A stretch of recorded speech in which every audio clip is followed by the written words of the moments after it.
Don't confuse silence with work ethic. I'm a boss, making decisions my first fetish. The verse cherished is perfect, that's a reverse blemish. I dropped it, connected the block, learn Tetris. This is the Sorry It's True podcast. Welcome to the house of. And shout out to the members.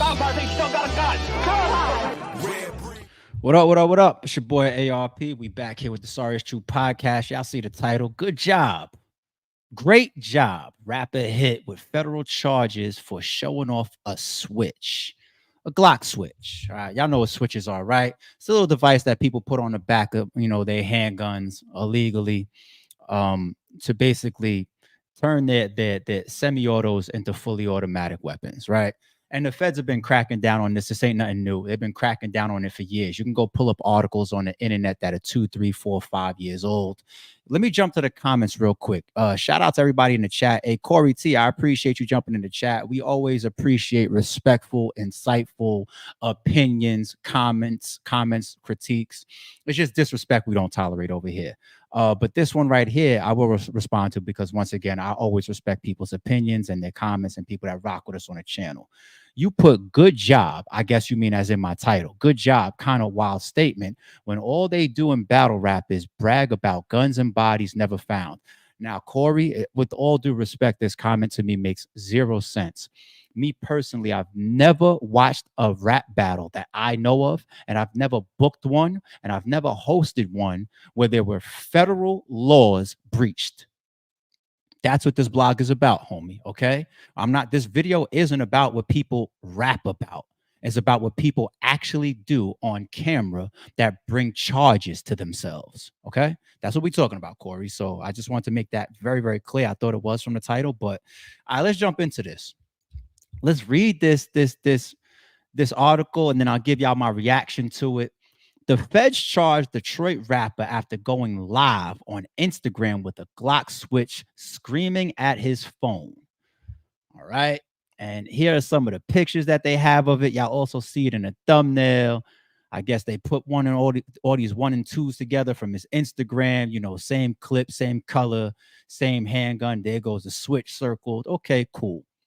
The power of social media is unparalleled in today's world, where individuals can instantly connect with and share their lives with millions of people at the click of a button. However, with this great power comes great responsibility, as one Detroit rapper recently learned the hard way.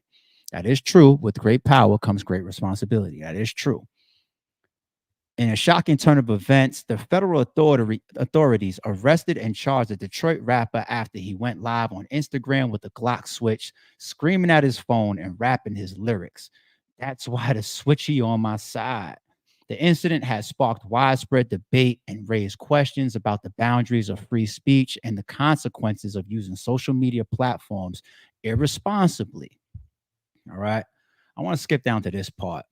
The feds wasted no time in taking action, swiftly apprehending the rapper and charging him with multiple offenses related to the possession of an illegal firearm and making threats online. As a Detroit rapper faces the legal repercussions for his actions, it serves as a cautionary tale for others who may be tempted to use social media as a platform for promoting illegal activities or inciting violence. The arrest and charges levied against the Detroit rapper following his ill-fated Instagram live stream serve as a stark reminder of the far-reaching consequences of irresponsible social media use. It is a wake-up call for individuals to think twice before engaging in behavior that may jeopardize their safety and well-being, both online and offline. Now, if you're like me, you're not mad at this situation for dude. First of all, he's his own man. He's responsible for himself. I'm not saying that we all don't make mistakes. He could be young and made a very, very bad mistake, and now he's paying the consequences that he got to learn from, right? I'm not trying to say that we don't deserve second chances, and I'm not trying to say that when we have a certain age and mentality that we are not young and dumb. But you can't be mad at situations like this as far as the authorities. Okay? Let me take this step over here for 1 second. The evolution of today's street nigga is so. I want to see somebody put together a documentary of what street niggas and what gangsters and gangbangers was like from the 60s, then do the 70s, then do the 80s and 90s, then do the 2000s, and now do this live era of what street niggas, gangbangers, gangsters all do now. And I believe them all. A lot of them put in work. They killers, they murderers, they put it in. They got all types of stain on their jacket. But as far as how they conduct themselves, how they move, and what they think is actually upholding codes, the evolution of it is crazy. I would love to see that documentary. I just did a take the other day. I said, when I watch Whack 100 and Big U go back and forth over like the last 12 months plus on these interviews and Instagram Live, I said, you know what I see? I see literally a defendant and a prosecutor engaging in activities back and forth about multiple murders right here in front of the public, and the authorities haven't even knocked on their doors yet. This is the streets today. These are the gangsters today. It's shocking to me.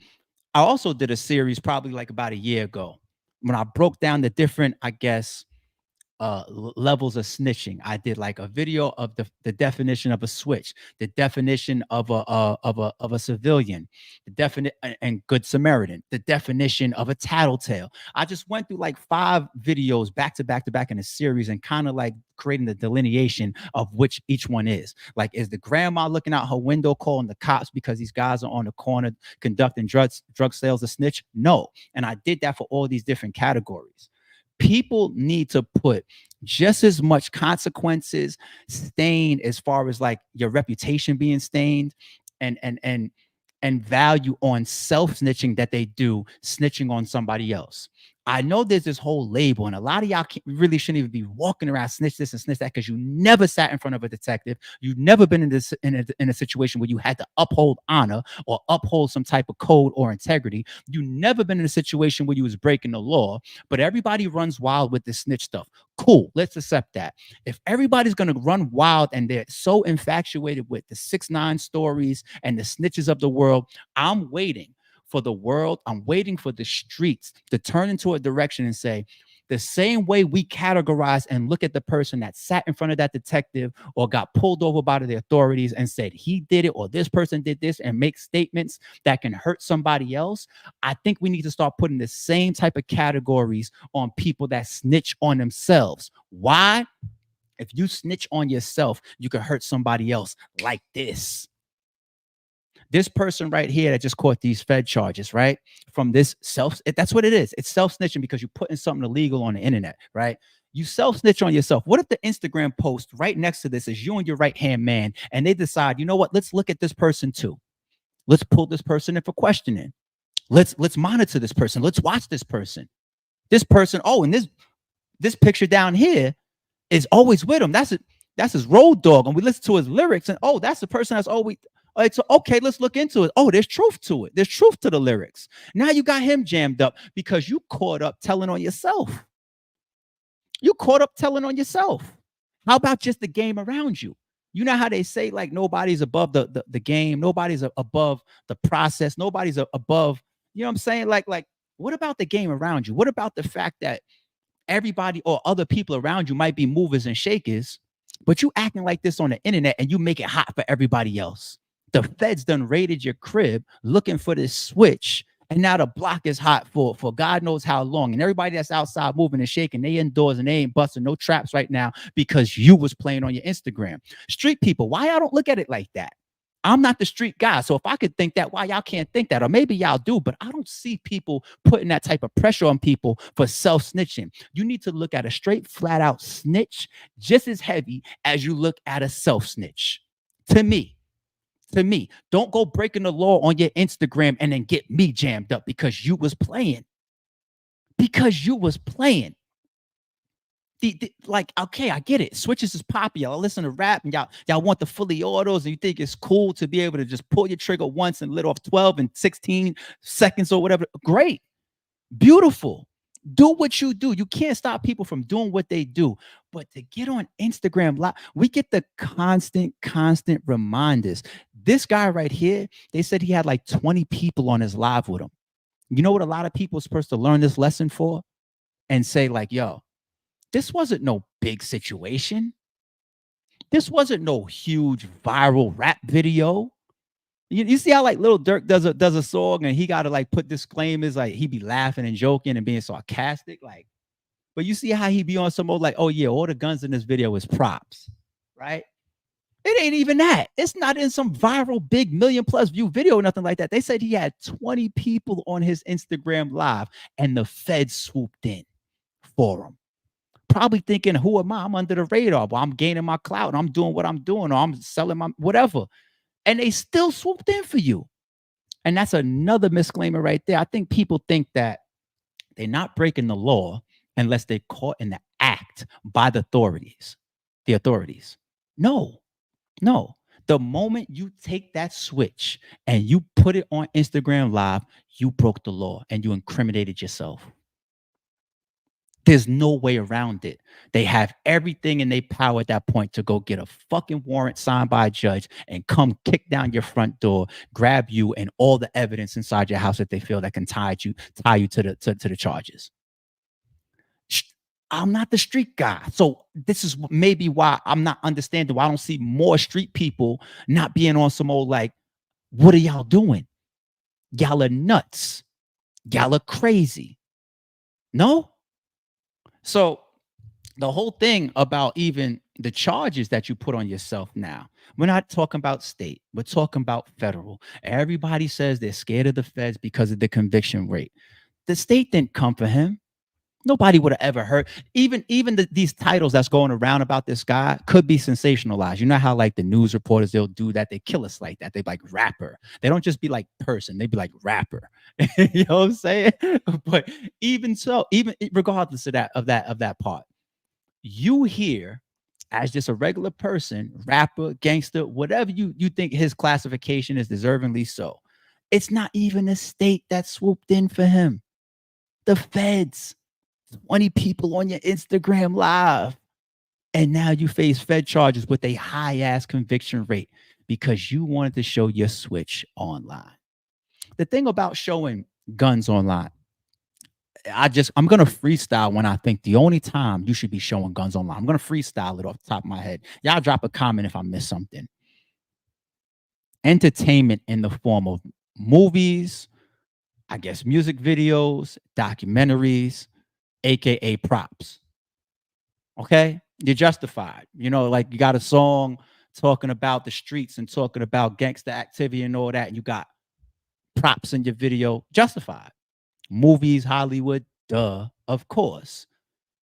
And if you are just also putting a gun on camera, duh, you would think you should be 100% legal. For example, if I walk into a gun range right now and I rent some guns to shoot and I want to Instagram live that, so fucking what?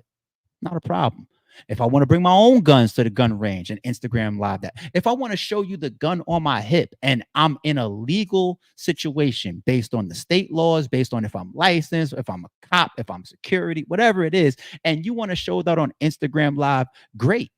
Me personally, whether I have a legal or an illegal gun, there's no scenario where you're going to see ARP put a gun on camera unless it's a shooting range.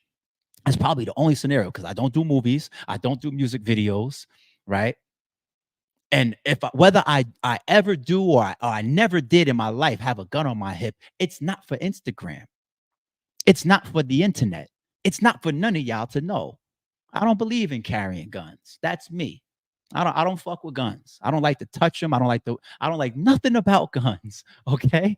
But if for some reason I ever put one online, you're never gonna fucking see me doing it illegally. And I know some people probably look at me and be like, oh, he just said that very sarcastically. Duh. Because that's even the way you're supposed to talk on the internet. Let me give y'all a quick jewel and then I'm gonna get the fuck out of here before I get too frustrated. Like gun enthusiast, right? Legal gun enthusiast. There's a difference between your range guns, things that you take to the range for fun and play. That's where a lot of people get into like cans, like canisters and silencers or whatnot, because they out all day shooting at the range. They're shooting in these concussive environments. So even if they're shooting outdoors, you out there for like 3, 4, 5, 6, 7 hours or whatever, you could fuck your hearing up over time. And that's when a lot of people start to invest in canisters and silencers. Other people that are really justified for canisters and silencers outside of illegal activity, or y'all thinking it's some James Bond movie shit, right? Really is like home defense or something like that. When you feel like, yeah, I want to save my life, but I also want to save my hearing. Because when you really, really shoot some of these type of high caliber rifles and even handguns indoors, you could blow out your own ears. That's where a lot of people from a legal standpoint start to invest, the two scenarios where they invest in silencers and canisters. You know what I'm saying? And cans. That's really it. That's really it. Okay. So you have that perspective right there. And then what else you got going on as far as like somebody that wants to be in a legal situation and play with guns on camera? I can't figure out anymore. Really? I really can't think of them. And once again, even if I'm talking about me, you don't put yourself in a situation where when you end up in court, they have more shit to look at. That's the jewel. When I was talking about like the silences, like I seen a battle rapper, I won't say his name. He was actually riffing on live. He was riffing. He was arguing about like going back and forth with people. And he put his joint on camera with the silencer and all that. Some from the battle rap community, y'all probably know what video I'm talking about. You're killing yourself. You're killing yourself. Same thing. Let me stay on gun enthusiasts, people that are in a legal situation, right? Doing things like putting paintings on your guns, like you put skull and bones and wild stuff on your guns and whatnot. Yeah, I mean, what happens is even if you're in a legal situation, not illegal, a legal situation, like let's say a self-defense situation, your gun still can be sitting right there on that table if you have to defend yourself in a court of law as a piece of evidence. Do you want the jury to see a plain Jane gun sitting there on that table as evidence, looking like you just bought it straight out the fucking store and then you started carrying it on your hip to defend yourself? Or do you want to look like you bought it out the store, you took it to the chop shop, you altered it, you painted skull and bones on it, you put a stop sign on it saying, I wish you would on it, painting letters and all that type of stuff? When the jury sees that, it's imagery. It's imagery. You know what I'm saying? No different than like it's already a federal situation with the way that it makes you cross the boundary of having an automatic weapon when you talk about a switch, right? But the imagery as well plays against you to a jury. They're just like, okay, even if you want to claim so, like, what did you need that for though? What did you need the skull and bones for on your joint painted? What did you need the killer be killed letters on your joint for? Even if that's how you feel. What did you need the switch on it for? Right? Like legal people that are about self-defense and also want to have their cake and eat it too. And when I say cake and eat it too, I mean that they want to be able to survive a situation and then not have to serve time behind it. Their cake and eat it too. Those are the rules they play by. And those are the same people that they don't get on camera and show guns. Because even if I'm the biggest even if I'm the biggest gun enthusiast that any of y'all have ever met, and I'm not, but I'm going back to my sarcasm earlier when I say this is how I'm supposed to talk, right? Even if I'm the biggest gun enthusiast that any of y'all have ever met, right?